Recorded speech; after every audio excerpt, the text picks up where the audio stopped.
El sentimiento alcista del mercado ya no es que se esté deteriorando, es que se ha deteriorado por completo. El principal índice americano, el S&P 500, está corrigiendo más de un 2% en caso de cerrar. Así sería cortar una racha de más de 357 sesiones bursátiles sin una caída de este calibre. Si nos vamos al Nasdaq 100, el principal índice tecnológico, ha caído intradía más de un 3%, la mayor caída desde el 15 de diciembre de 2022. ¿Por qué está cayendo el mercado? ¿Qué va a ocurrir a partir de ahora?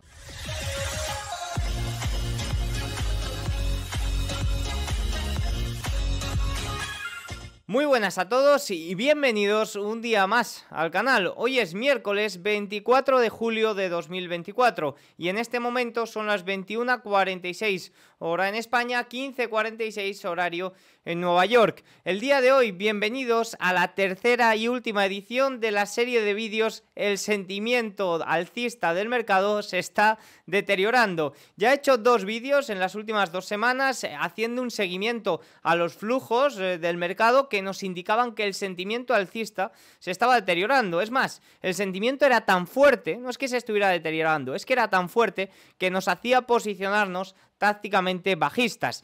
Y así es como ha ocurrido. Al final ha derivado de los resultados empresariales que se presentaron en el día de ayer. Al cierre, Alphabet, Tesla, también hablaremos de Louis Vuitton. Vamos a ver gráficos sobre este deterioro del mercado, vamos a ver qué es lo que hay que tener en cuenta. A partir de ahora vamos a hablar de la pérdida de ese nivel CTA, el primer nivel CTA tanto en S&P 500 como en Nasdaq 100 se ha perdido, es decir que los fondos buscadores de tendencia están vendiendo y tienen un posicionamiento tan alto que las ventas son muy elevadas, lo que acelera mucho las caídas. El nivel, para que nos hagamos una idea, en el S&P 500 estaba en los 5.460, una cosa así, y en este momento, a falta de 13 minutos para el cierre de sesión, está el S&P 500 en 5.435. Una vez que se pasan esos niveles, las ventas se aceleran muchísimo. Además de eso, tenemos otros puntos que hablar. Vamos a dar alguna pincelada sobre Louis Vuitton, la industria del lujo, y algunos comentarios también sobre los robotaxis y qué comentó Tesla y Elon Musk el día de ayer, que ha hecho que no guste nada a las acciones de la compañía, que caían más de un 11% a falta de unos minutos para el cierre de sesión. Así que nada, dicho esto, vamos con el vídeo. El sentimiento alcista se está deteriorando. Tercera y última parte de los comentarios que hago. Lo juro, no haré más comentarios con este título, básicamente porque a partir de ahora tenemos que reconstruirnos. El sentimiento ya estamos viendo que se ha terminado de deteriorar, que se han activado niveles, que se han perdido soportes importantes y que se han activado niveles de venta de los fondos buscadores de tendencia también importantes. Por tanto, a partir de ahora, pues oye, tendríamos que buscar más bien si hay un rango lateral o si se pueden alcanzar mayores niveles de caída. Fíjense, hace 2 semanas publicábamos un vídeo en el canal que era el sentimiento alcista se está deteriorando, en el que desde Goldman Sachs y los seguidores de flujos, que estos sí que me gusta mucho seguirlos, ya saben que de las casas de análisis a mí lo que me gusta son los datos que nos ofrecen, no tanto los objetivos, los precios que nos marcan de acciones, de índices, eso para mí es mierda, pero todos los datos que siguen, todos estos flujos, todos estos niveles me parecen fundamentales.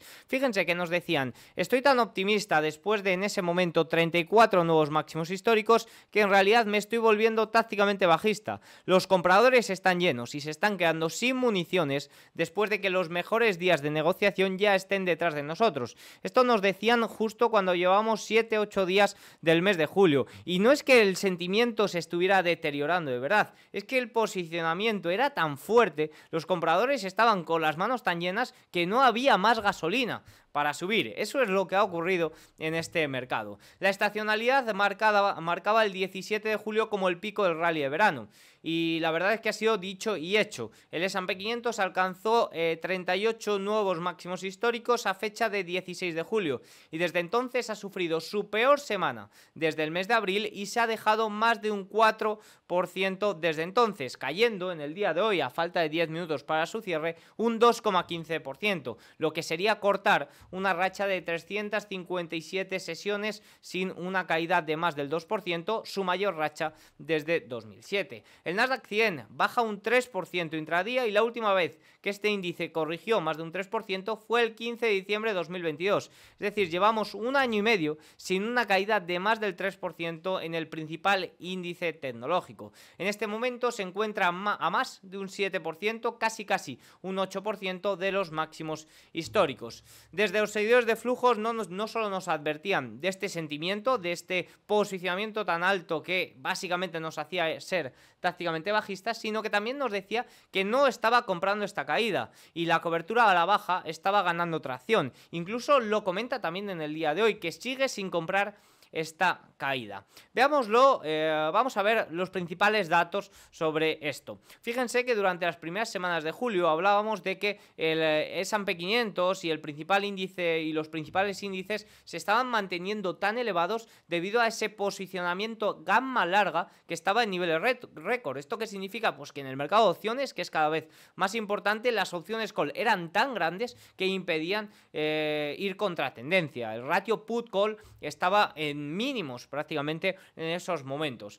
¿A qué hacemos referencia? ¿A que era imposible ir contra tendencia? Pues fíjense, por cada 100 puntos básicos que se quería ir contra tendencia se requerían 60.000 futuros E-mini. Esto es aproximadamente 16.000 millones de dólares. Es decir, el posicionamiento gamma larga era tan grande que impedía tanto rango de movimiento como sobre todo correcciones del índice, y esto fue lo que provocó, por ejemplo, si nos vamos a ver el S&P 500, movimientos durante las primeras semanas de julio alcistas sin grandes rangos de movimiento y que iban al alza prácticamente desde el primer momento, porque las call ocupaban prácticamente durante todo el día. ¿Y qué ocurre? Pues que esta gamma larga, sobre todo tras el vencimiento del viernes, lo ha ido haciendo previo al vencimiento y tras el vencimiento por completo, ha desaparecido. Es decir, ya no hay gamma larga, ya no hay un posicionamiento tan fuerte de calls que aguante los movimientos del índice. Y ahora, pues claro, existe el riesgo de que, oye, los inversores se hayan dado cuenta que el mercado también puede corregir y las opciones put ganen terreno. Y esto sería ir a terreno de gamma negativa, que es igual que la gamma larga, pero al contrario. Aunque sí que es cierto que es mucho más fácil de mover, sobre todo porque el mercado pues tiende a subir y el positivismo es algo que prima en este mercado de la inmediatez, porque eso es algo que también hay que tener muy presente. Este fin de semana se mencionaba que uno de los puntos positivos y alcistas a los que podíamos agarrarnos esta semana era esa ventana de volatilidad que se abría los 2 días posterior al vencimiento del viernes pasado, al vencimiento del OPEX. La verdad que las 2 sesiones estas de ventana de volatilidad han sido muy positivas, pero parece que no se ha reconstruido mucho. Incluso también estadísticamente se decía que cuando el vencimiento del VIX era el miércoles y el vencimiento del OPEX de las acciones era el viernes, estadísticamente era más probable que a la semana siguiente, sobre todo estas 2 días de ventana de volatilidad abierta, rebotara el índice. En un 68% era más probable que rebotara el índice. Pero sí que es cierto que la semana iba a estar marcada por los resultados empresariales de las grandes tecnológicas Alphabet y Tesla que presentaron el día de ayer. Iban a ser las que iban a marcar el ritmo de la semana y evidentemente así ha sido. Es decir, todo esto de la venta de volatilidad, de que estadísticamente podía ser un mes alcista y nos agarraba, una semana alcista por este vencimiento y nos agarrábamos un poco a ello, pues para terminar el mes de julio de forma positiva, como marca la estacionalidad, porque en caso de cerrar negativos sería el primer mes de julio de los últimos 9 en los que el S&P 500 cierra en negativo. Sería el primer mes de los últimos 16 en los que el primer mes de julio de los últimos 16, en los que el Nasdaq 100, termina en negativo. Por tanto, oye, nos agarrábamos, y siendo súper optimista, a estos datos, a estas ventanas de volatilidad para tratar de ver si cierra el índice o ver si cierra julio positivo. Pero, sin embargo, pues había más factores en contra. Fíjense, ¿qué ocurre con los resultados empresariales? Y sin entrar en la parte micro, que ahora repasaremos un poquito por lo que ha presentado Tesla, Alphabet, también Louis Vuitton,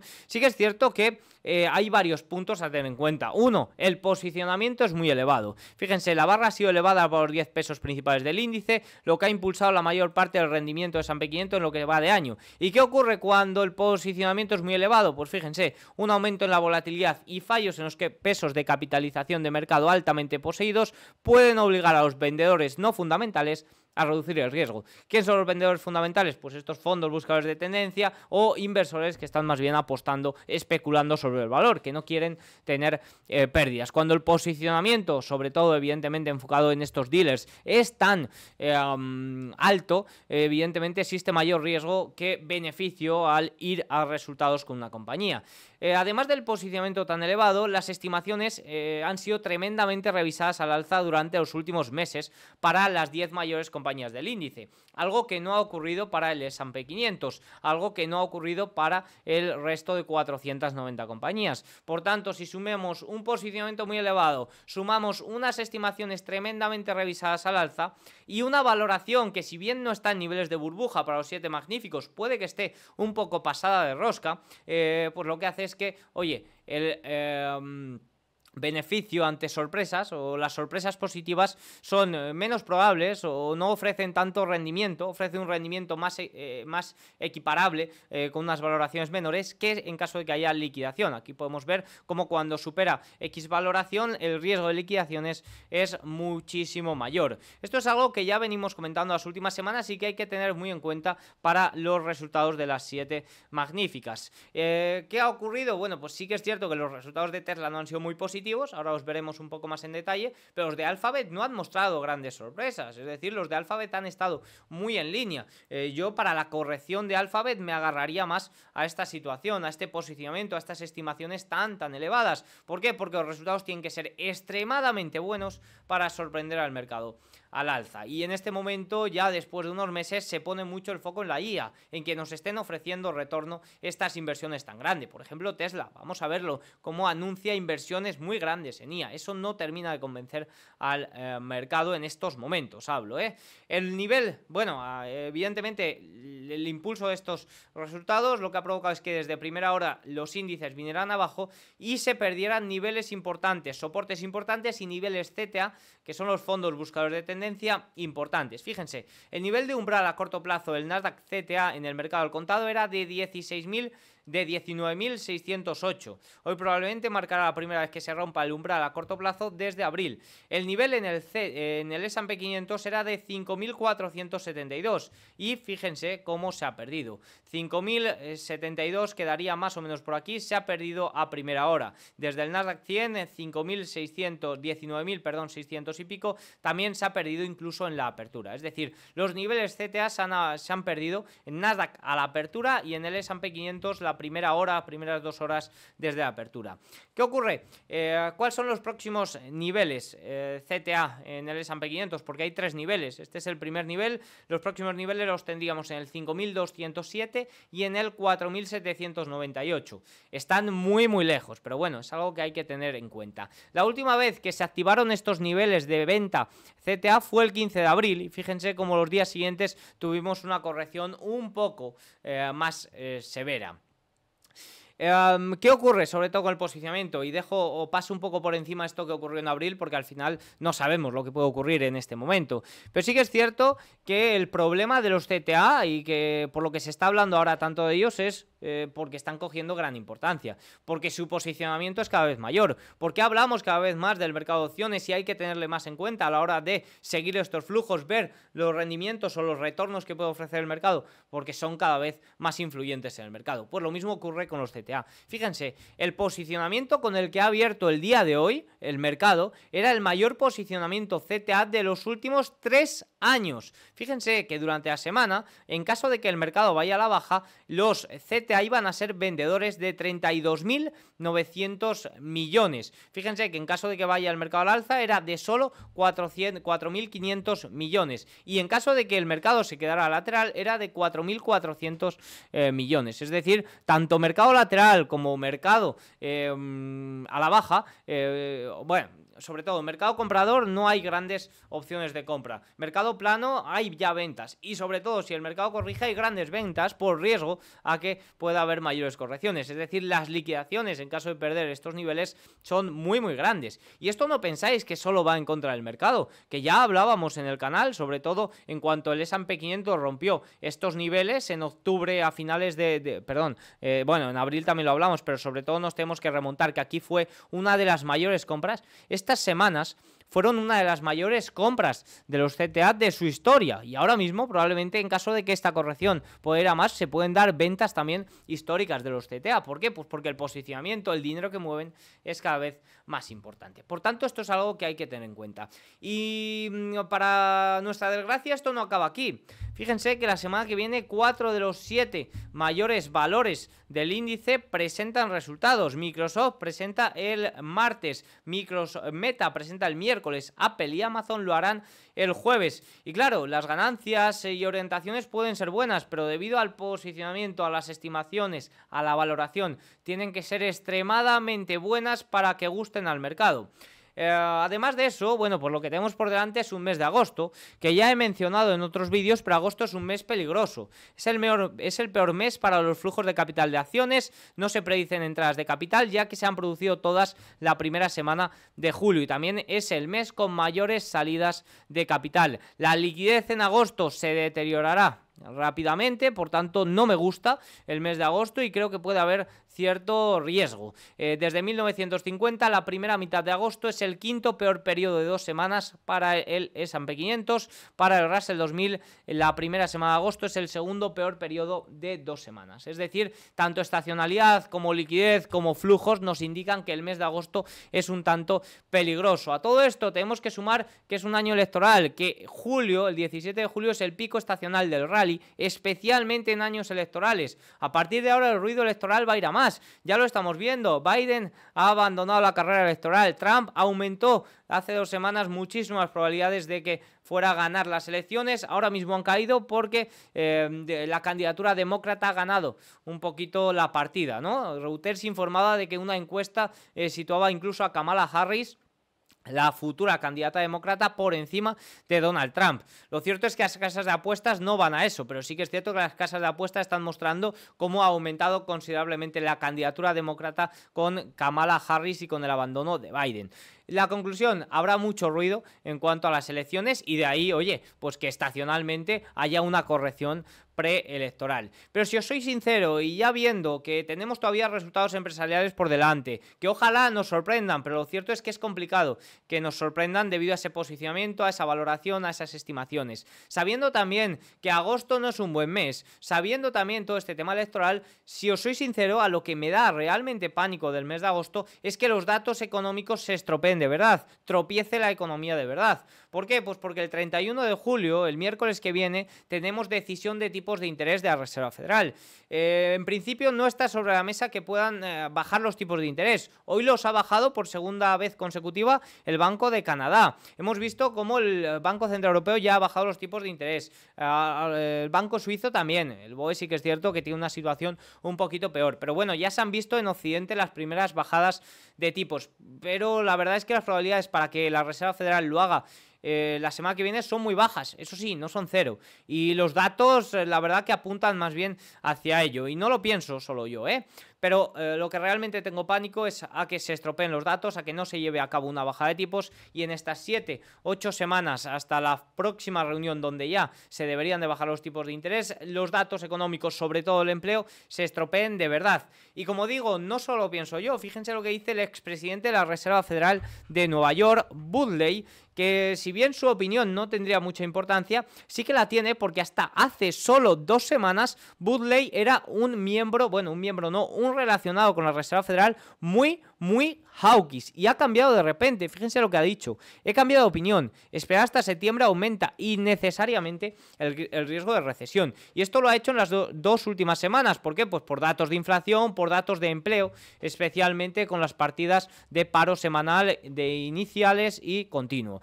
Tendremos mañana más noticias sobre esto: Producto Interior Bruto, paro semanal, también el viernes deflactor de inflación. Por tanto, ojito, vamos a ver, pero sí que es cierto que esto me da bastante miedo. Dicho esto, voy a hacer un pequeño comentario sobre los principales resultados económicos, los resultados empresariales que tuvimos en el día de ayer. Ayer ya reaccionamos, evidentemente el informe tiene más información. Si os interesa el informe y toda la información que soy capaz de compartir en el día, os invito a suscribiros a The Market Say. Es gratuito de momento y por ahí comparto multitud de cosas. Se vienen sorpresas, son informes muy completos y va a dar un salto muy muy grande próximamente de Market Share. Así que suscribiros al enlace gratuito que tenéis en la descripción. Vamos a ver, ayer presentó resultados Alphabet. Ya vimos por aquí los números, aquí los tienen, pero bueno, en general muy sólidos, por encima de las estimaciones. Sobre todo el cloud gustó muchísimo, 10,35 mil millones frente a la estimación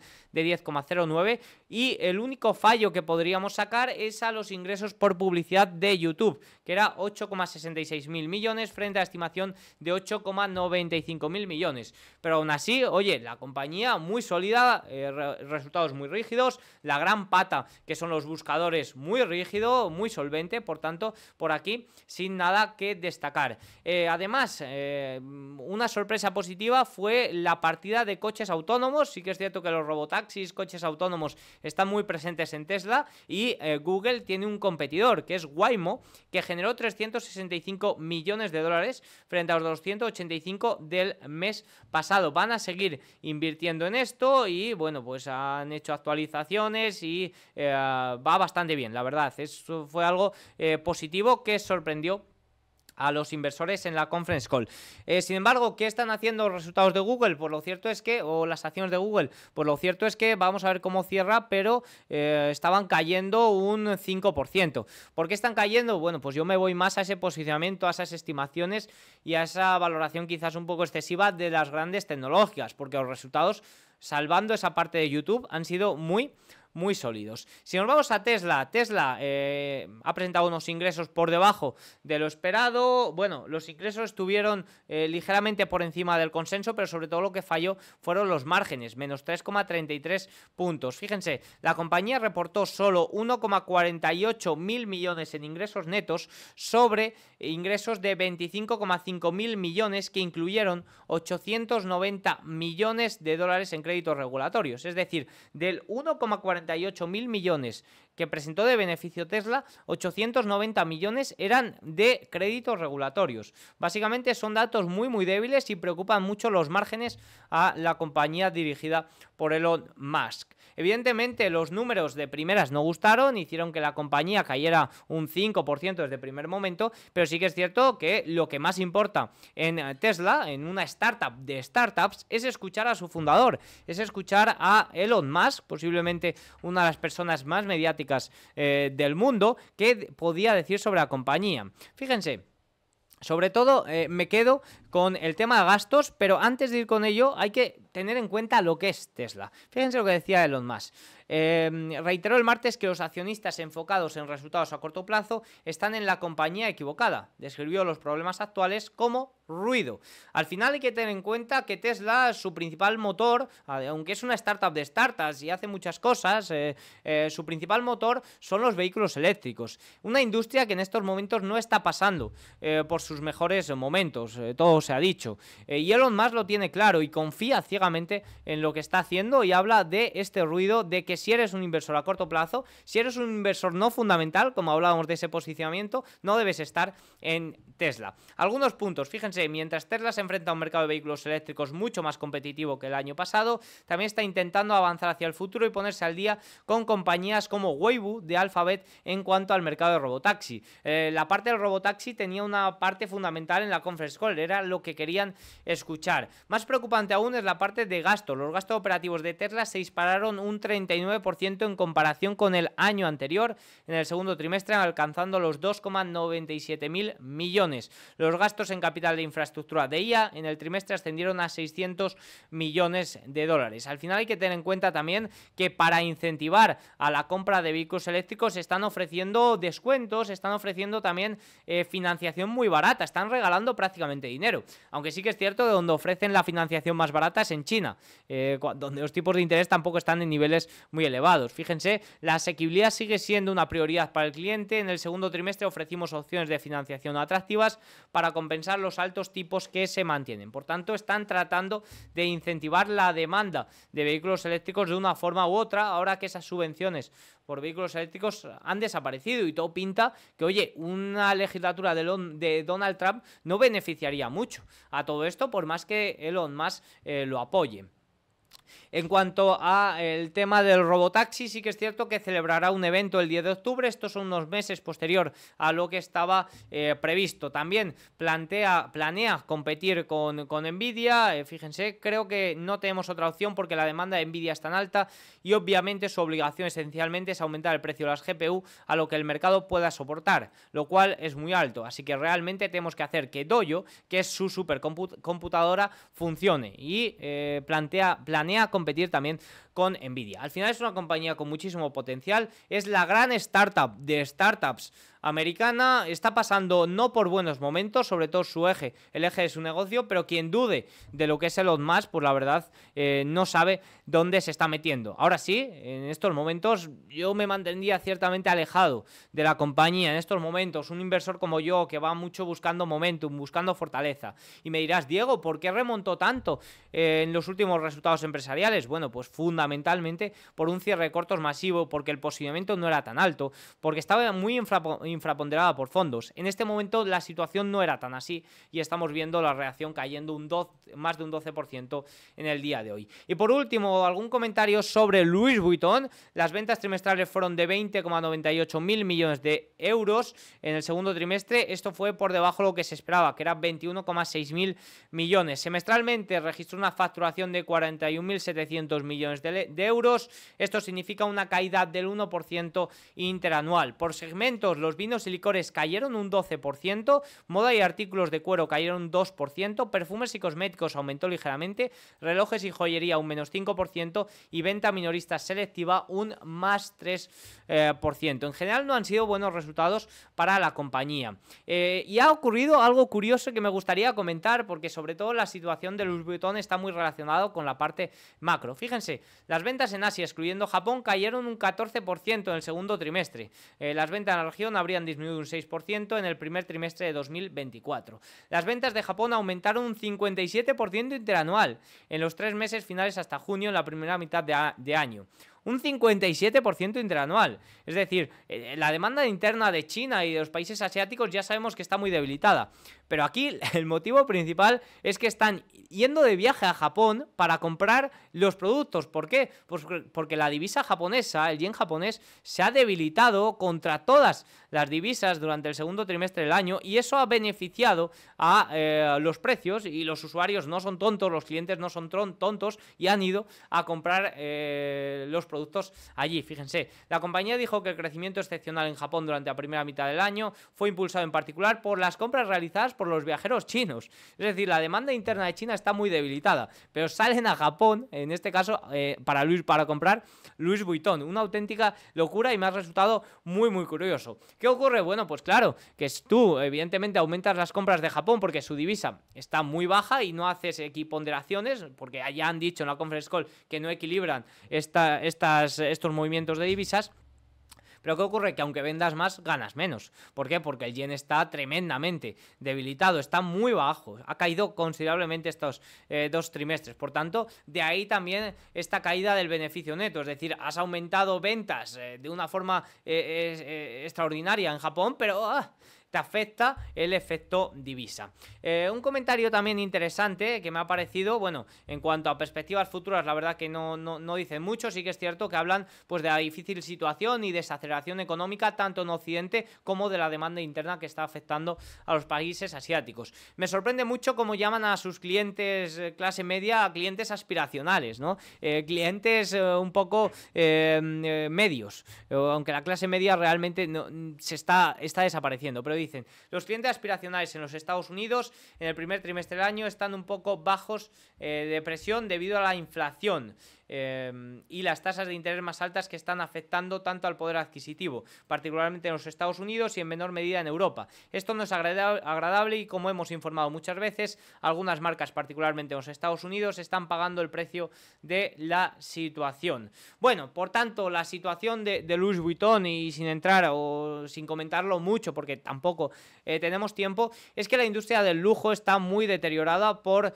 esa desaceleración económica. Fíjense que si nos vamos a ver el valor consumidor no es algo nuevo, no es una caída que venga de repente, como por ejemplo puede darse en Google o en compañías que están en máximos históricos, sino que ya viene deteriorándose en los últimos meses y durante todo el año 2024, para ser más exactos. Evidentemente estamos más cerca del punto suelo que de un punto de mayores correcciones, ¿no? En Louis Vuitton. ¿Eso significa que voy a comprar la caída? Ni mucho menos, yo no soy de esos inversores, pero sí que es cierto que todo el tema de bajadas de tipos, de este ciclo de políticas monetarias expansivas, no solo en Occidente, sino también en China, pueden beneficiar si aumenta la fuerza del consumidor a estas compañías. Por tanto, es algo que hay que tener en cuenta próximo año, próximos 2 años. Oye, con este ciclo de expansión económica o de intentar aplicar políticas que generen esa expansión económica, se podrían dar buenas oportunidades por aquí, al igual que, por ejemplo, pienso que van a beneficiar también a las pequeñas compañías, pues también pienso